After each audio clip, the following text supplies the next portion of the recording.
For a karakia. Kia ora, Bevan. Kia ora tātou. Ngā mihi nui ki a tātou I runga I te pāka whakaata reo nei. Tēnei te mihi, nei rā te mihi. Ko tāku mahi e nai nei, he karakia. He hōnere, he kororia ki te atua, he mau ngārongo ki te mata o te whenua, he whakaaro pai ki ngā tāngata katoa, hanga e te atua, he ngā kauhau, ki roto ki tēnā o mātou, whakatongia tō wairua tapu, hei awhina, hei tohu ia mātou, kororia ki tō ingoa tapu, ake, āmeni. So for those of us who speak English, that's all honour and glory to our Maker. May peace and tranquility reign throughout the nation, goodwill and thoughts to all mankind. O God, establish within each and every one of us a wholesome spirit. Let your spiritual being grow within us to help us and guide us forever. Amen. Over to you, Harriet. Kia ora, Bevan. Thank you. Ko Harriet Palmer, aho. I am the Principal Advisor in our Communications and Engagement team. Today's session is actually the second with our Chair, Rod Carr. It came off the back of our first session where we looked at our vision and talked about pace of change, where we were going to talk about these key judgments, but we ran out of time because of all the discussion and conversation and questions that we had. So hopefully this is an opportunity for maybe some of you who weren't at that session to hear from us, or some of you who were to get a fuller picture again. Today, we're going to be looking at some of our most fundamental work. So that's our key judgments or big decisions as we've taken to calling them. Everything's being recorded. So if you did miss the last session, you can see it. And I put a link in earlier to those sessions. The aim of these open Zooms, as we're calling them, is to give everyone an insight into how we're working at the Commission and what we're doing and what approach we're taking. That's because when we arrive at consultation of our draft advice on the 1st of February, there'll be a lot to get through because of the breadth of our work and the breadth of this challenge. So we really want to bring people along with us. The rules for today, so we're going to be going through 6 judgments. And there'll be time after each for questions. We're going to have a couple of polls which keep things interesting. Note these polls are not scientific and they don't reflect our current thinking. They're more to get you thinking. And actually, I think to give us a little bit of insight into what people out there are thinking. You constantly need to be testing that. When you're asking questions, please keep them concise. It helps us get through as many as we need to. And also put your questions in the Q&A. That's the double speech marks down the bottom. I avoid overly technical questions because we have a limited amount of time and we want to make sure that what we're saying is relevant and interesting to everyone. If you have something that we don't answer and you really want the answer to it, please email us at hello@climatecommission.govt.nz and we will get back to you.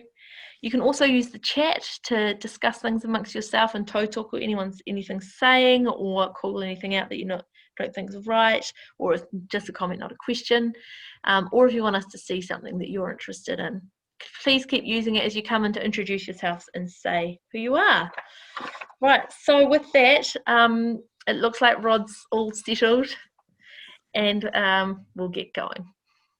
Kia ora everybody, it's Rod Carr here. I am the Chair of the Climate Change Commission, and this is our opportunity to engage with you as our audience on a group of ideas that we call the big issues, the big questions. They're issues where essentially the evidence runs out and judgments have to be made about how New Zealand is going to put itself on a pathway and stay on a pathway to meet our domestic targets for emissions reduction and our international obligations under the Paris Agreement. And there are 6 of them, so we've grouped them together for the purposes of the discussion today. And I'll just briefly mention the 6. We want to talk about the pace of change, who should bear the burden of change, what we mean by our fair share as a country in this global ambition. How would we think about afforestation, or that is forestry removals that reduce to our net number, our gross carbon emissions? What place should prices and markets play in getting us on and keeping us on our pathway? And how should we think about biogenic methane? That's the product of ruminant pastoral agriculture, which produces our milk and meat protein, where we feed many more people than merely New Zealanders. So let me start by explaining a little about how we like to think about this pace of change question. There's no doubt that we could move faster, sooner, or we could be a little more reluctant to move and move later. How should we think about making that trade-off between bold early action and somewhat deferred but later action?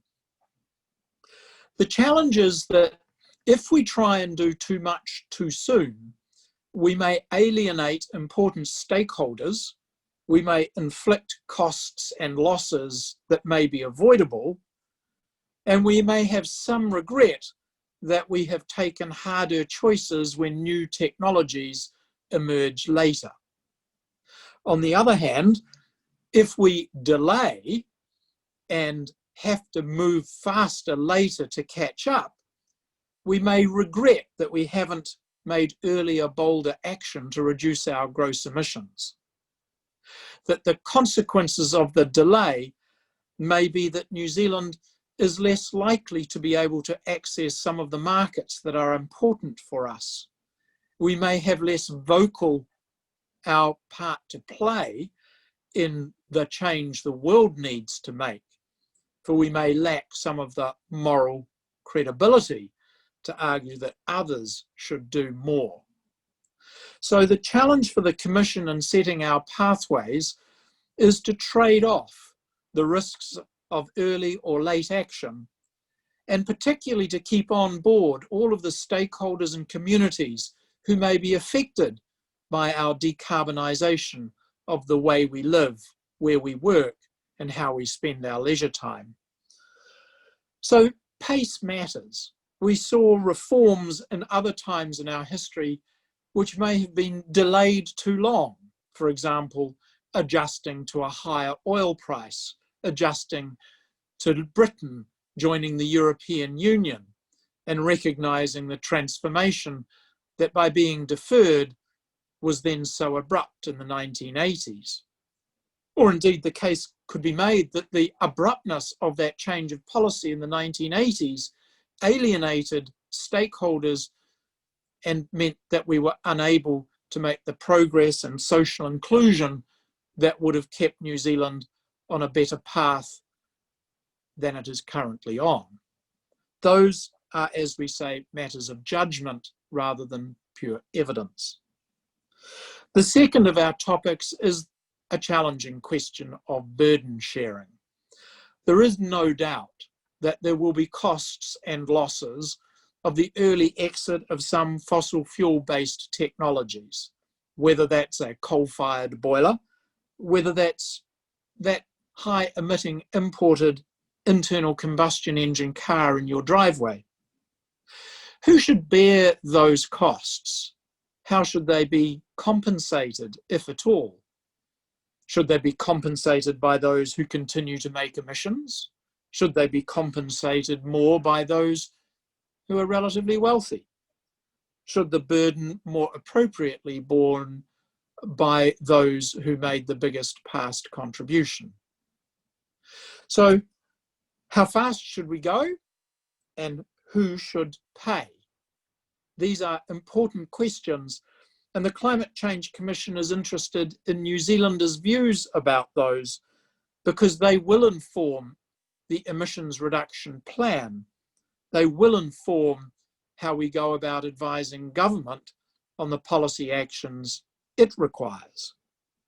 So we'd like to take a little poll, and if we're ready, we could put that poll up for you to express your opinions. Here we go. So the poll here is, on the balance of risk, should Aotearoa New Zealand move fast on climate action?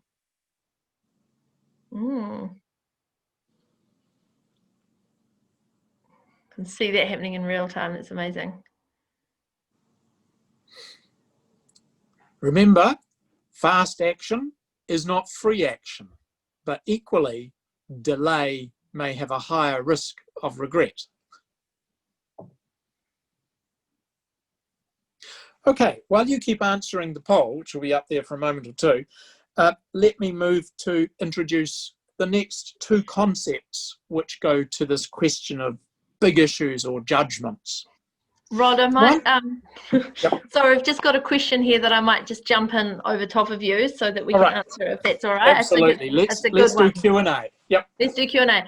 So I've only got one question off the back of that, so you obviously were fulsome. Everyone, if you've got questions, put them in the Q&A because we're always keen to answer them. Here's the results of the poll. So we've got 67% strongly support, 26% support, and 7% don't support. Really interesting there. Good for us to look at and consider. So Franz asks, did we regret going early and hard with COVID, which is probably not our place to say, but I think some comparison between COVID and climate change is a good one. And so Franz says is likely the same with climate change. Yeah, and I think that's probably as much an expression of opinion as a question. And that's why these things are matters of judgment.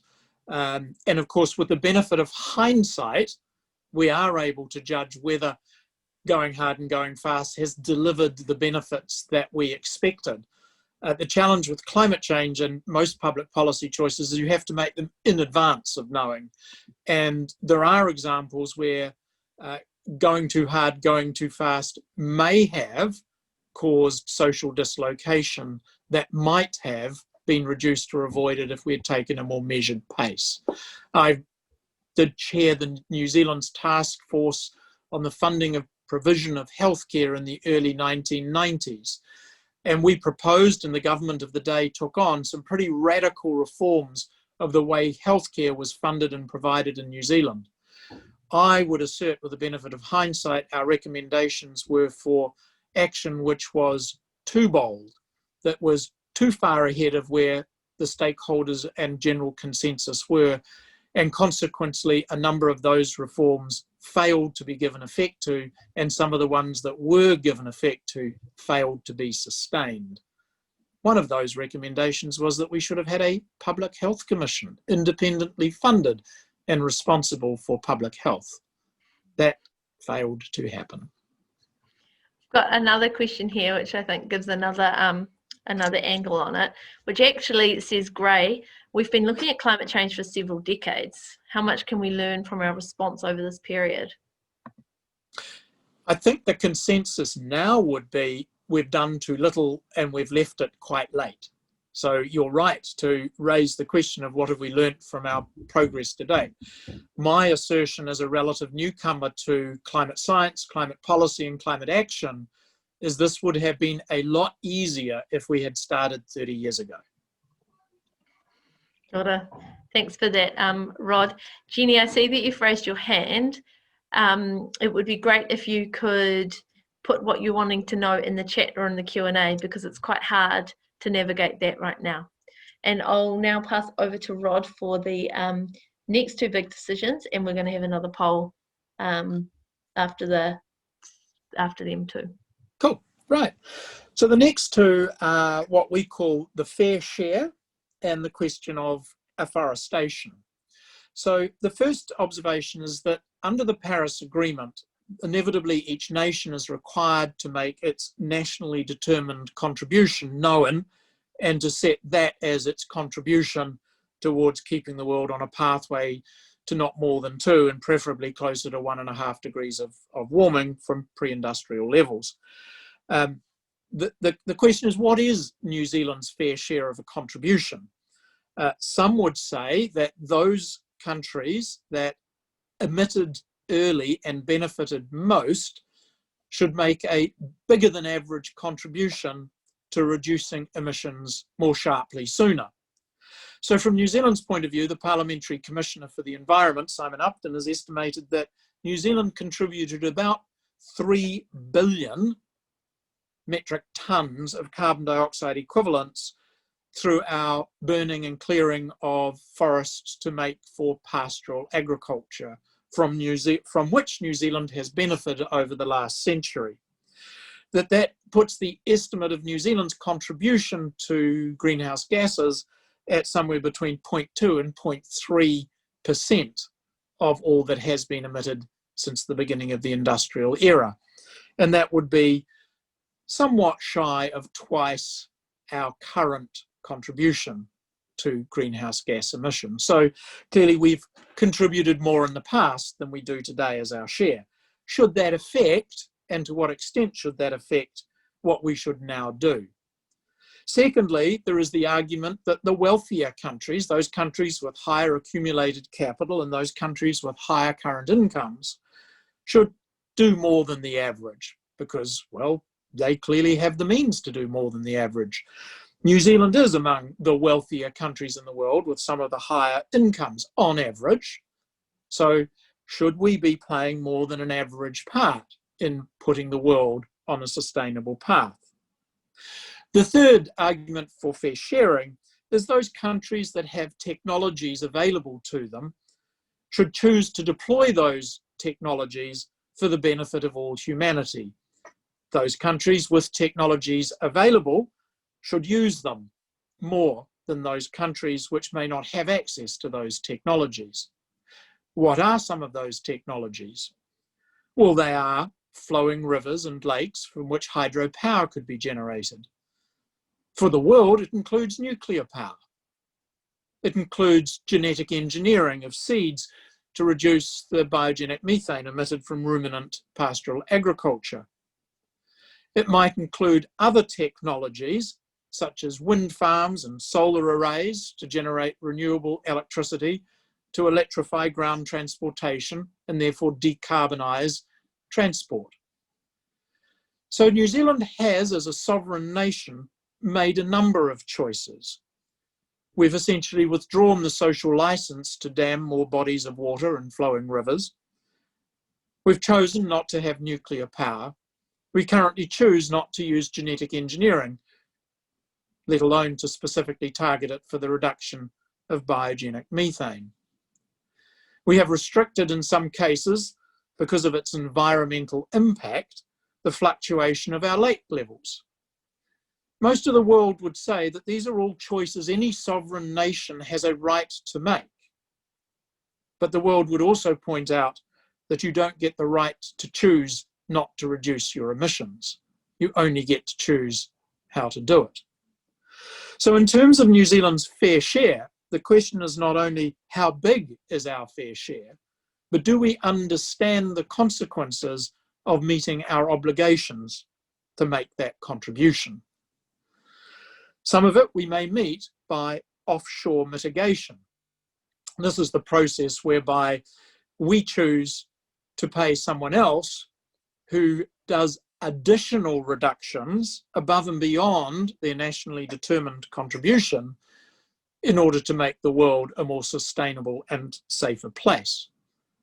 But that is, to some extent, a transaction that involves us getting the benefit of emitting more domestically by paying somebody to reduce more of their domestic emissions. What part should international mitigation or offshore mitigation play in meeting our nationally determined contribution? That's a question for all New Zealanders. And there is also the supplementary question of, if we are making payments to other countries so that we can emit more, who should pay that bill? Should it be emitters, taxpayers, wealthy people? So the question of burden sharing and the question of New Zealand's fair share intersect at that point. We've got a wee poll which we think we'd like to put to you around fair share, offshore mitigation, and where you stand. All right, so we've got a poll here that we're going to put up. Do you believe that New Zealand Aotearoa should do more than poor countries, the average of all countries, as much as countries who are as rich as we are, more because we can, as much as we should, as little as we can get away with? This is a good one, Rod. Complicated. Ooh.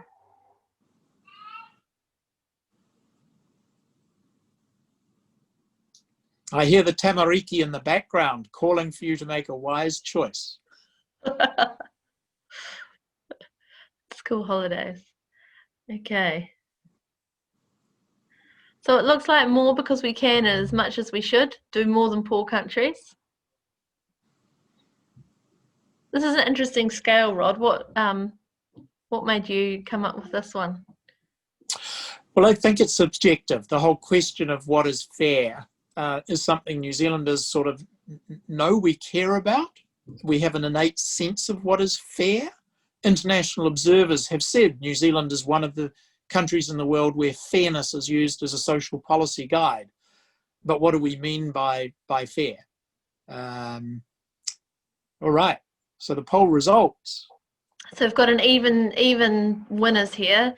Do more than poorer countries, and more because we can are even. And I guess maybe they're similar. And then we've got as much as we should at 22%.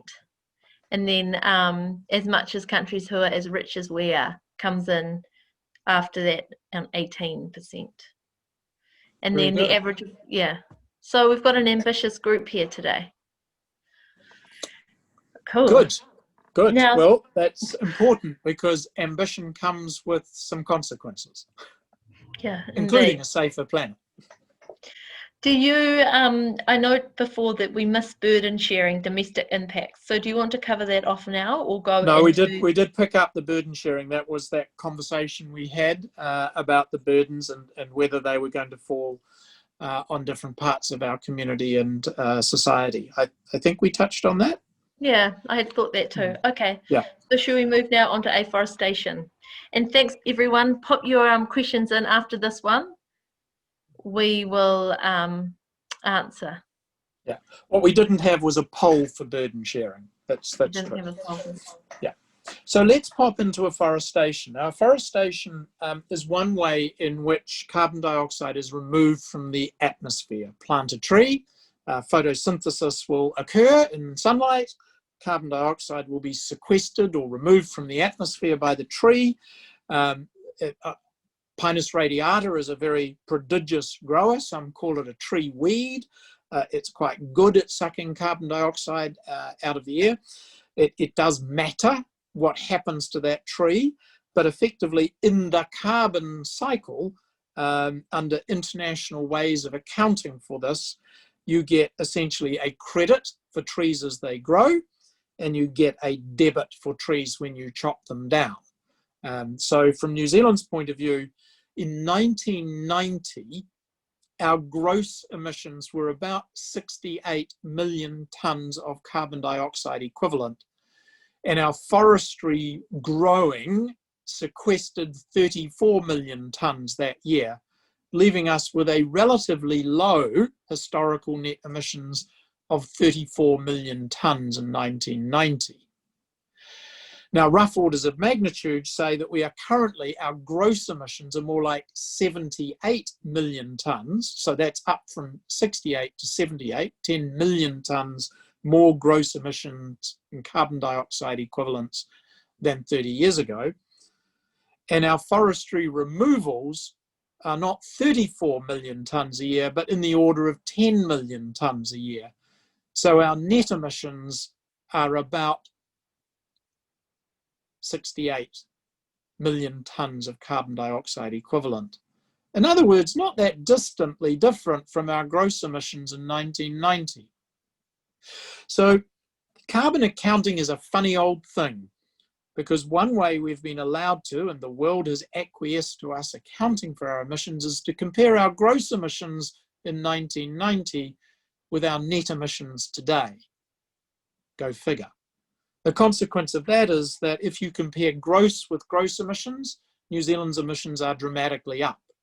If you compare our gross emissions in 1990 with our net emissions today, we haven't made much progress. And if you compare our net emissions in 1990 of 34 million tonnes with our net emissions today, then we've done a really bad job, because we've almost doubled our emissions. So, what part should forestry play? The planting of Pinus radiata has become a contentious matter.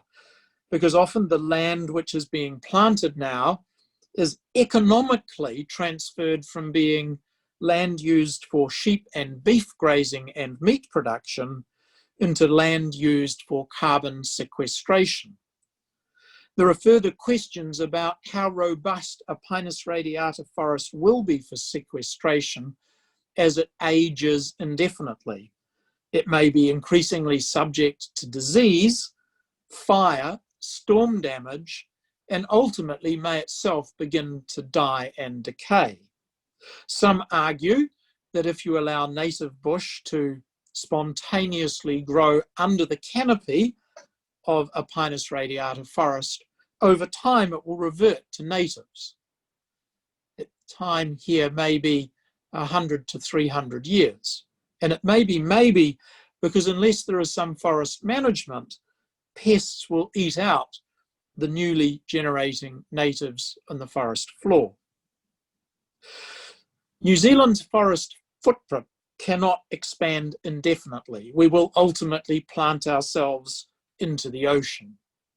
The Climate Change Commission is required to provide advice on the extent to which forestry removals should play its part in our emissions budgets. How big a part should it play and for how long? Forestry also creates the opportunity for wood products. So a forest that is milled and replanted can fill two purposes. It can sequester carbon, and then the replanting on the same forest footprint will sequester another generation of carbon. The forest products that are extracted can be put into the built environment as laminated veneer lumber products, or it can be released into the environment as biofuels, which will then be captured again, having been a source of energy for other purposes in the carbon cycle. So, afforestation. We don't have a poll, but we are interested in your questions. How much should we be relying on planting?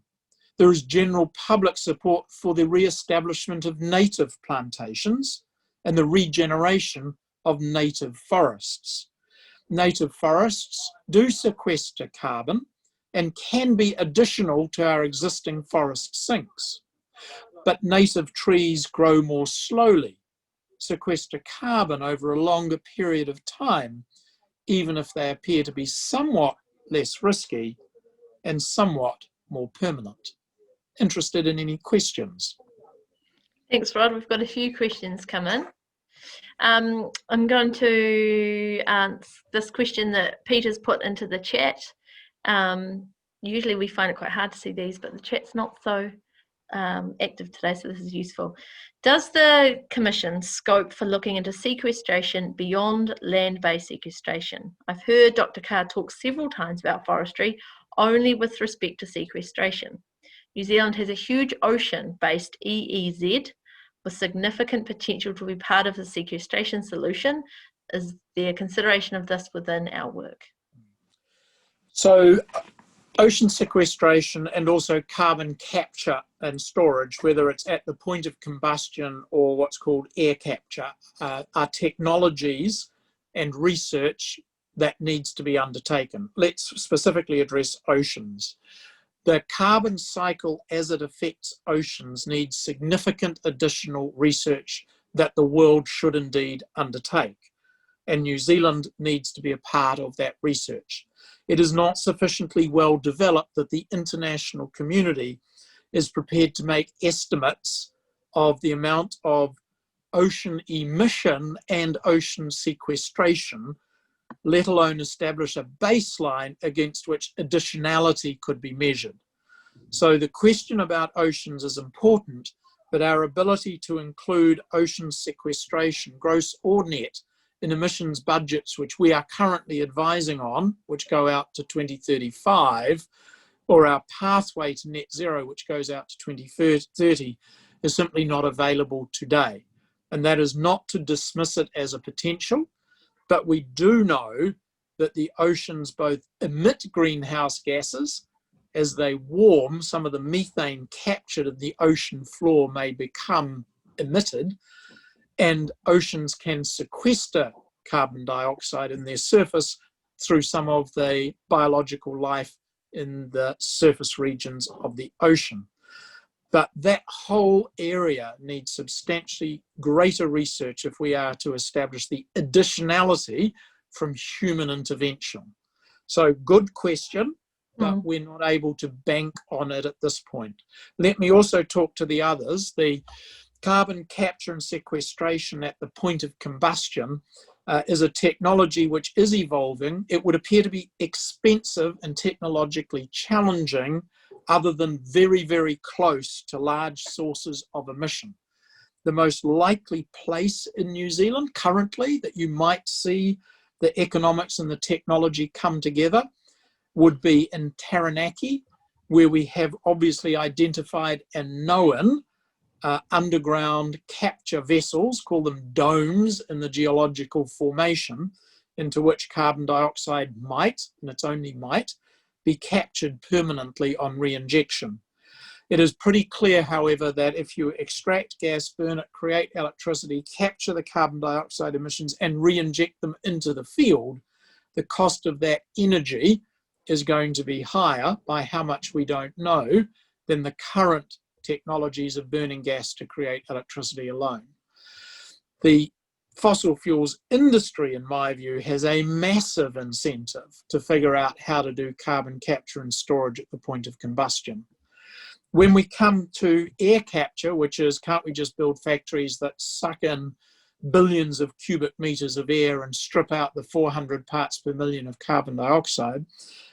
Yes, we technically can do that, but the costs seem so extraordinary at the moment that other mitigations, such as reduced use and alternative technologies, look like imposing less costs on humanity than the known technologies for air capture today.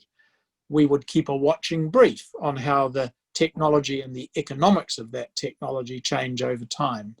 I mean, one attraction of air capture is, of course, the air delivers the carbon dioxide to your plant. You don't have to move it, it comes.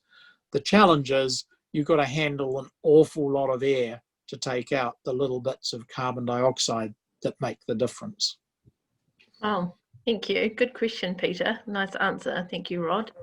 We've got some really great questions here, so I'm just going to keep asking them for a little bit because we've got a bit of time.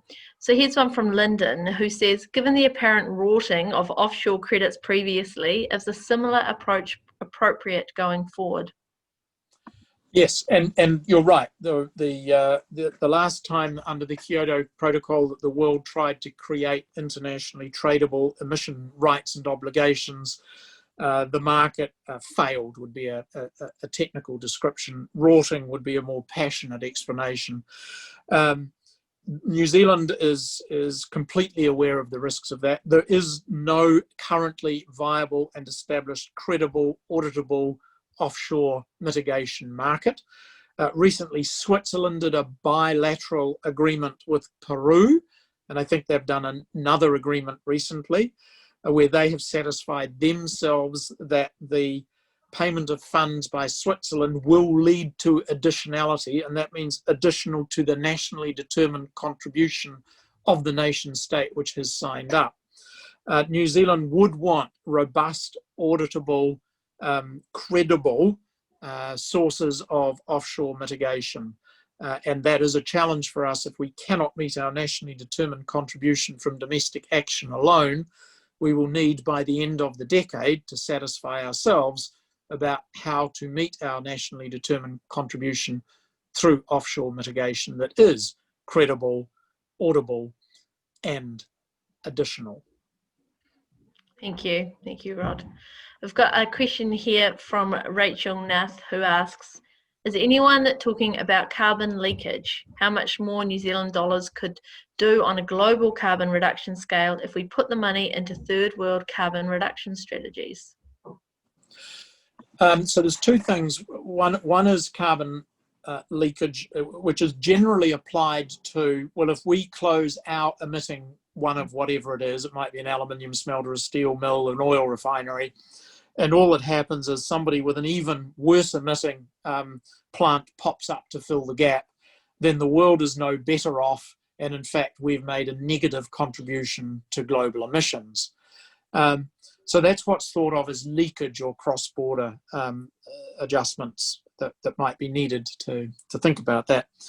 That is a slightly different question from if a different country can, by its actions, reduce its emissions more cost effectively than we can reduce ours. Are we not better off and they not better off if we pay them to do the thing?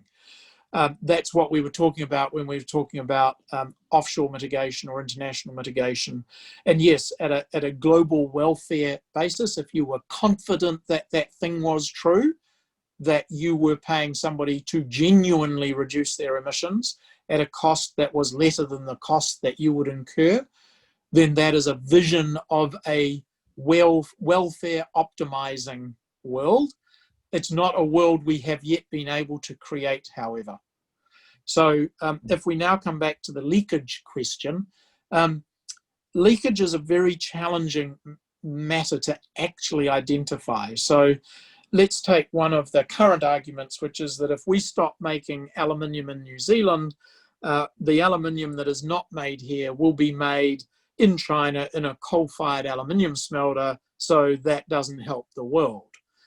The challenge is the argument that that is where it would be substituted for. The world is currently awash in aluminium. Nobody's making big new jetliners these days. There are a lot parked up in the desert that would be ready to recommission long before a new one is built.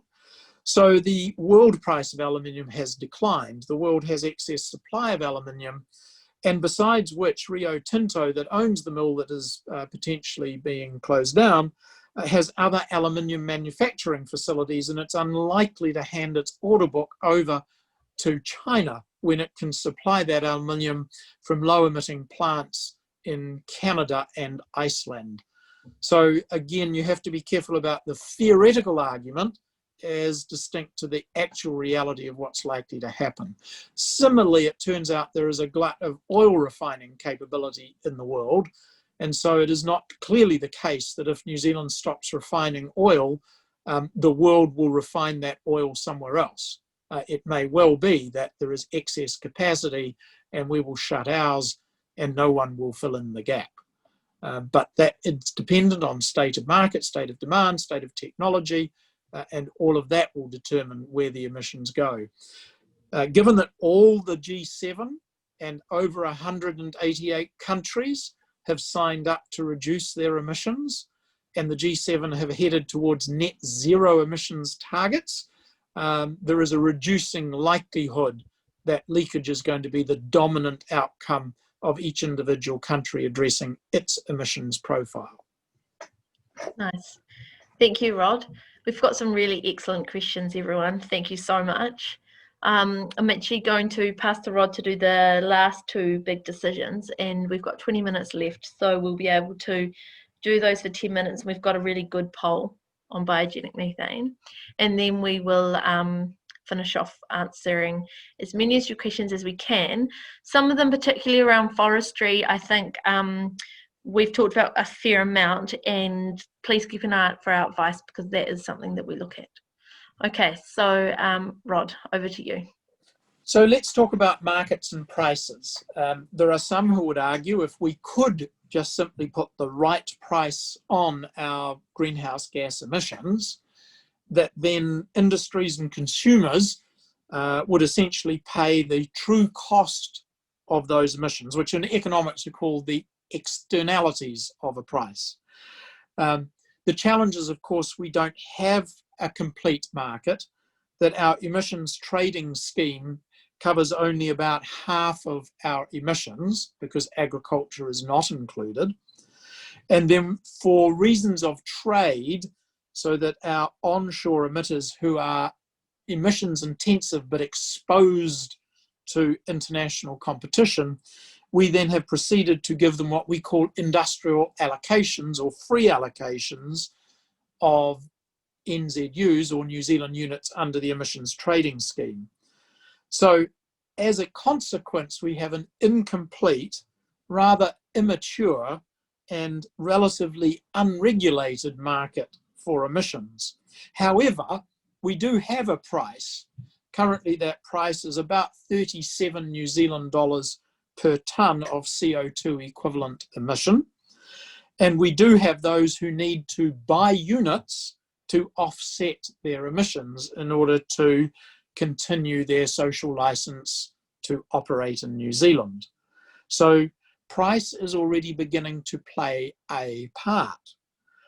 But when the NZU price was $25 a tonne, its contribution to the price of a litre of petrol was about 6 cents a litre. And if it was to rise to $50 a tonne, then its contribution to our petrol price would be about 12 cents a litre. At 12 cents a litre, petrol is relatively inelastic. In other words, it doesn't change much in how much we buy. And that price of 12 cents per litre for carbon is often dominated by fluctuations in the oil price and the New Zealand dollar exchange rate. Anyway, half of the price of petrol is consumed already by taxes and levies. So one of the questions is not so specifically about petrol, but if the ETS at these prices has only a very small impact on final consumer prices, how much work can we expect price to do alone?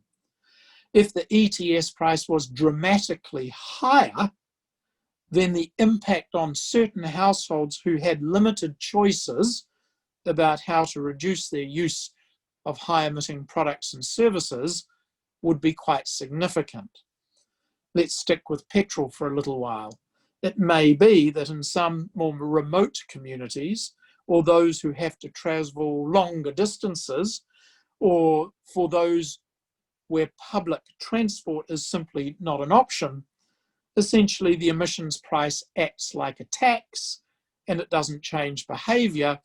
It merely reduces that household's disposable income for other purchases.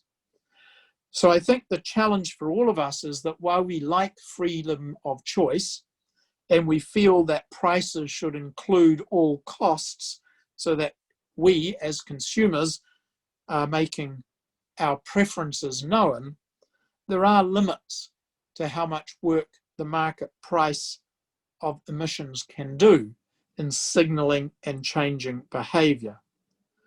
How much should price be allowed to determine our pathway?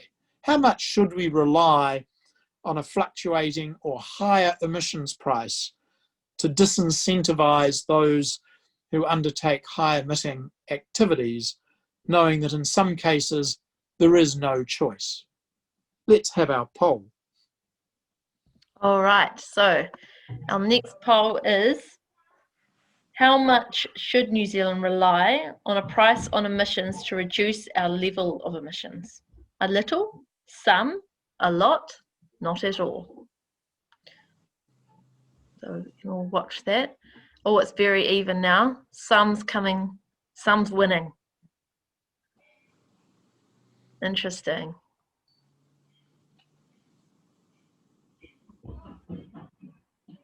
People are still thinking about it. It The looks interesting like thing about real-time polling where you can watch the race is, you know, are you going to vote early or vote late? this is a bit like watching it being down at the races. Okay, so it looks like we'll keep it up for another 20 seconds, but I'm going to call it now. I'm going to say some is out in front, a lot, and then a little, and then not at all is last. But actually we've got a spread on this one. So we've got 8 votes for a little, 27 for some, 10 for a lot, and 3 for not at all. Very good. Well, you can certainly have that as a dinner table conversation. Let me finish on our 6th conversation, which is about biogenic methane. Most of you will be astute observers and understanders of the following, but biogenic methane is the product of how ruminant animals, that's largely think of things like sheep and cows and deer, things that eat grass and digest it, create biogenic methane as part of their biochemistry of their gut. And they burp it out as they chew away on their digesting of the grasses. So biogenic methane from our agricultural produces substantial amounts of carbon dioxide equivalent gases, although by volume they look much smaller. It's just that biogenic methane is a really good blanket, so it creates quite a lot of warming effect, although it decays in the atmosphere quite quickly. So they calibrate the global warming potential of gases over 100 years to take in that kind of life cycle impact, and that's how they calibrate the carbon dioxide equivalent of the different gases. Now we come to our way of earning our living in the world. Just as a reminder, dairy exports earn New Zealand about $20 billion a year in foreign exchange, and sheep and beef exports earn about $4 billion a year for New Zealand. And of course, yes, that is earned by the dairy farmers and the sheep and beef farmers, but it does mean that we have foreigners buying New Zealand dollars, which we need in order for us to be able to buy their currency to buy the things we don't make, and when we can choose to travel elsewhere. So earning our place in the world is important, but doing it in different ways can have different greenhouse gas emissions. 48% of all of our carbon dioxide equivalent emissions come out of essentially our agricultural sector. It's roughly 20 million of our 80 million tonnes gross per annum comes from dairying, and about 16 million tonnes a year comes out of sheep and beef. So these are two significant sources of both foreign exchange earnings and greenhouse gas emissions. It's also the case that it's been estimated we produce enough milk and meat protein to feed anywhere from 40 to 60 million people. That's playing our part in meeting the food supply of a hungry world. So biogenic methane, pastoral agriculture, challenging. Let me give you a few other interesting data points. A kilo of beef or sheep protein, i.e. meat produced, emits, in the process of creating that kilo of meat, about 20 kilos of carbon dioxide equivalent. So 20 to 1. Sheep a little bit less, beef a little bit more. Daisy, the dairy cow, produces milk solids at the rate of about 2 kilograms of carbon dioxide emissions per kilo of milk solids. And poultry produces about half a kilogram of carbon dioxide emissions per kilo of meat produced. So there are a wide variety of greenhouse gas emissions footprints for the production of different meat and milk proteins. As a complete sidebar, because we use diesel oil to go fishing, per kilo of snapper, the greenhouse gas emissions are estimated to be comparable to those of beef farming. And the real knockout one is if you use diesel to go gather crayfish, then per kilo of crayfish, you're at over 200 kilos of carbon dioxide equivalent emissions. So nothing of this is intuitive or obvious, but the challenge for New Zealand is we have chosen a split gas target for our 2050 target. And under that target, it is to reduce our biogenic methane emissions by between 24 and 47% from our 2017 emissions levels. Now, there's only a limited number of known technologies to help us achieve that outcome. One is to have smaller flocks and herds. That will unambiguously lead to a reduction of greenhouse gas emissions from agriculture, and it will lead to less foreign exchange earnings from those products.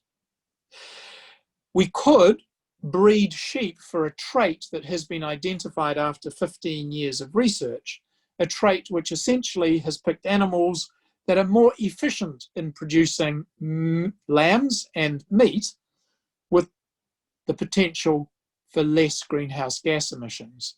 That research is likely to lead to traits being bred into our sheep flock that could reduce emissions from sheep meat production by about 10% over the next 10 years. It's a known technology, farmers know how to use it, its effect is now scientifically evidenced, so we have some hope this will be done. So apart from reducing the size of flocks and herds and breeding for traits, the dairy research is only just underway, what other technologies might exist? There is some evidence that different grasses behave differently in the rumen of the ruminant animal, and those grasses can be naturally grown, but more efficacious can be genetically engineered grasses that are engineered to be more efficiently processed by the animal. New Zealand scientists have contributed to that GE research, but our current social and legal license does not allow those grasses to be planted in New Zealand. Should we be taking the opportunity to consider, and if so, under what circumstances, does genetic editing or gene editing have a part to play in meeting our greenhouse gas emissions targets? There's also a known chemical agent found in seaweed, but also able to be synthetically produced, which will reduce greenhouse gases associated with ruminant development. That chemical, available by the tin, is highly toxic, and the challenge is how to administer it regularly and in teeny doses to grazing livestock.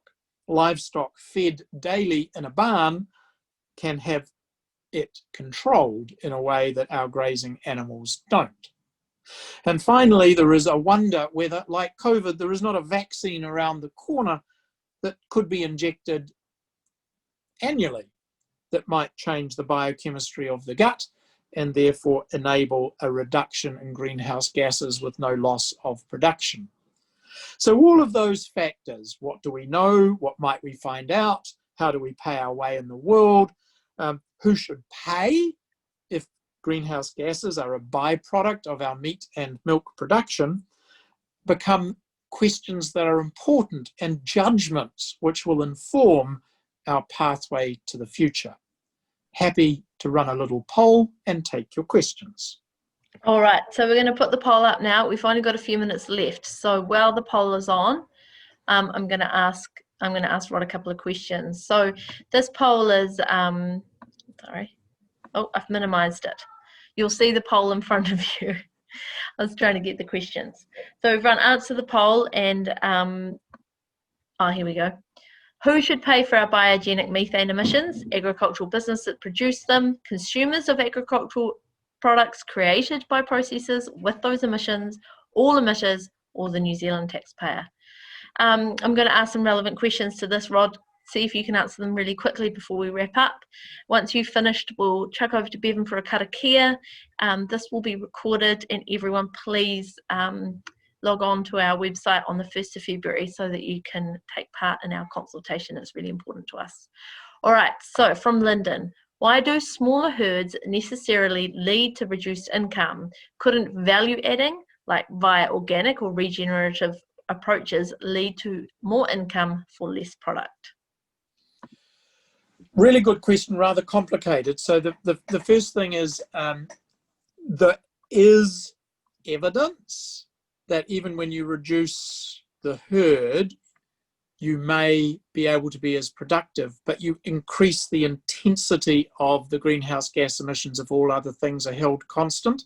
So smaller head count, maybe same meat output, but the meat output is associated with the greenhouse gas emissions. So in a way, there's how much of this is increasing the intensity of production with smaller numbers. The general assumption, though, is if you just simply have less cows, and thinking orders of magnitude less cows, then the greenhouse gas emissions, all other things held constant, will reduce.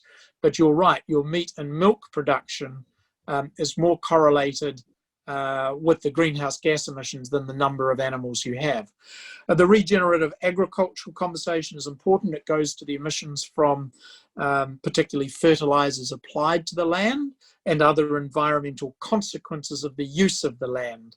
But our focus has been particularly on emissions reduction, but land use is important.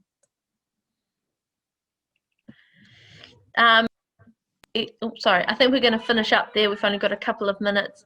Elizabeth, yes, we will be putting this up on our website, and we will send it around to everyone who's come.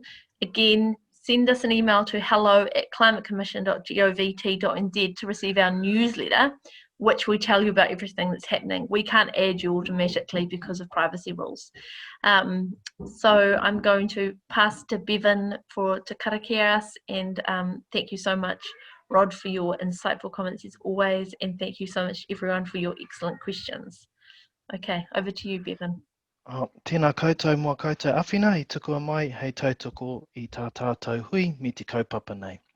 Kia tātou katoa, te ata whai o tō tātou ariki a ihu karaiti, me te aroha o te atua, me te whiwhinga tahitanga o te wairua tapu ake, ameni.